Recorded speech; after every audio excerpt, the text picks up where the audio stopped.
আল্লাহ রাব্বুল আলামিন বলেন, আমার বান্দা একটা নেকি দিয়া যদি একটা জাহান্নামীকে জান্নাতি বানায় দিতে পারে,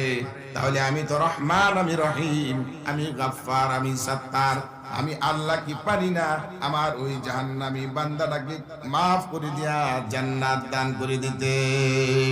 আল্লাহ রাব্বুল আলামিন বলেন, বান্দা তুই একটা নেকি দিয়া আমার বান্দাকে সহযোগিতা করে জান্নাতে পাঠায় দিলি, আমিও তোর জিন্দেগীর तमाम গুনাহগুনি মাফ করে দিয়া আমি তোমাকে জান্নাতের মেহমান বানায় দিলাম।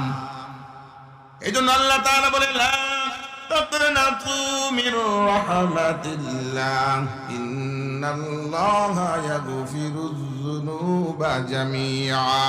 ইন্নাহু হুয়াল গফুরুর রহিম। আমার বান্দা যদি আমার রহমত থেকে নয়রাস না হয়,